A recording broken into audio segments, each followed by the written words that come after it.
आज Doubtnut app download करें। Doubtnut पर अपने सभी गणित, रसायन विज्ञान, भौतिक विज्ञान और जीव विज्ञान के डाउट्स का करो सफाया। बस प्रश्न की फोटो खींचो, एक ही प्रश्न को क्रॉप करो और तुरंत वीडियो सोल्यूशन पाओ। अभी डाउनलोड करें। प्यारे छात्रों, हमारा प्रश्न की ज्ञात कीजिए। ये हमें कुछ दशमलव संख्याओं की 10 से 100 से और 1000 से गुणा करनी है। हम सबसे पहले पहला प्रश्न हल करेंगे। पहला प्रश्न हल करने से पहले हम दशमलव संख्या की 10 से 100 से 1000 से गुणा करना सीख लेते हैं। तो देखिए, हमारे पास फिलहाल उदाहरण के लिए कोई संख्या है, हम ले लेते हैं पहली वाली संख्या ही ले लेते हैं 0.3 और इसमें हमें 10 से गुणा करनी है।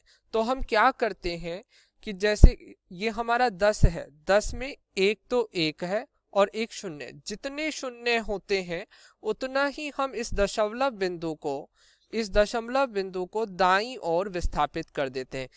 यहाँ पर 10 में केवल एक शून्य है, तो हम दशमलव बिंदु को एक अंक विस्थापित कर देंगे, या हम यहाँ पर लिखेंगे ये दशमलव बिंदु दाईं ओर विस्थापित होकर यहाँ आ जाएगा और इस प्रकार ये आ जाएगा 3। ठीक है, तो आइए हम प्रश्न को हल करते हैं। तो हम सबसे पहले अपने पहले प्रश्न की बात करते हैं, 0.3 गुणा 10। ठीक है, तो यहाँ पर देखिए 10 में कितने शून्य है, एक शून्य है, तो हम दशमलव बिंदु को दाईं ओर विस्थापित करेंगे। दाईं ओर कितना विस्थापित करेंगे, एक अंक विस्थापित करेंगे। तो एक अंक विस्थापित करने पर हमें क्या प्राप्त होएगा, 3। ठीक है, इसी प्रकार अब हम दूसरे प्रश्न की बात करते हैं, 1.2 गुणा 100। इसे कैसे करेंगे, यहाँ पर देखिए 100 में 2 शून्य है, क्योंकि 100 में 2 शून्य है इसलिए हम दशमलव अंक को दाईं ओर 2 अंक विस्थापित करेंगे। जैसे ये 2 और 2 के बाद कुछ नहीं परंतु शून्य है, तो 2 अंक बाद ये दशमलव आ जाएगा। तो इस केस में क्या होगा, 1 2। ठीक है, पहले दशमलव यहाँ था, अब यहाँ से हटकर 2 अंक हटकर यहाँ पर आ जाएगा। तो इस प्रकार क्या होगा, 120। ठीक है, इसी प्रकार अब हम तीसरे प्रश्न की बात करते हैं। तीसरा प्रश्न क्या है, 56.3 गुणा 1000। ठीक है, अब यहाँ पर देखिए 1000 में कितने शून्य, 1000 में 3 शून्य है, तो अब हम दशमलव अंक को दाईं ओर 3 अंक विस्थापित कर देंगे। अब देखिए 3 के बाद यहाँ कुछ नहीं है परंतु यहाँ शून्य है, 3 के बाद हम शून्य है, या हम इसको इस तरीके से लिख सकते हैं 56.300 गुणा 1000, इस प्रकार लिख सकते हैं।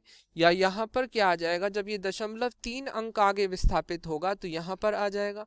तो इस प्रकार हम यहाँ पर इसे लिखेंगे 56,300। ठीक है, तो एक बार और इसे ध्यानपूर्वक समझ लीजिए।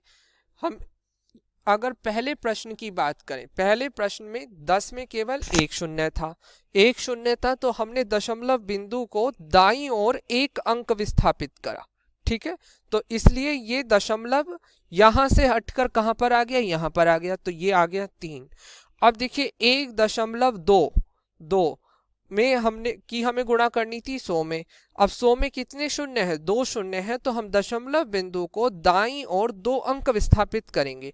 ठीक है, अब यहाँ पर तो एक ही अंक है, दशमलव के बाद हम कितनी भी जीरो लगा सकते हैं, या हमने 2 अंक बनाने के लिए एक शून्य लगा लिया, 1.20 और इसकी गुणा 100 से कराई। तो अब देखिए हमारे पास यहाँ 2 अंक हो गए, तो अब हम दशमलव को दाईं ओर 2 अंक विस्थापित कर देंगे, तो ये क्या आ जाएगा, 120 और दशमलव यहाँ आ जाएगा। ठीक है, या 120, तो 1.2 गुणा 100 बराबर आ जाएगा 120। इसी प्रकार हमने 56.3 गुणा 1000 में करा। अब देखिए 1000 में कितने शून्य है, 3 शून्य है, तो हम दशमलव को 3 अंक दाईं ओर विस्थापित कर देंगे। ठीक है, तो इस प्रकार क्या आ जाएगा, 56,300। और यही आपके इस प्रश्न का उत्तर है। धन्यवाद। कक्षा 6 से 12वीं से लेकर नीट, IIT, JEE वो एडवांस के लेवल तक 1 करोड़ से ज्यादा छात्रों का भरोसा। आज ही डाउनलोड करें डाउटनेट ऐप या व्हाट्सएप करें अपने सारे डाउट्स 8400 400 400 पर।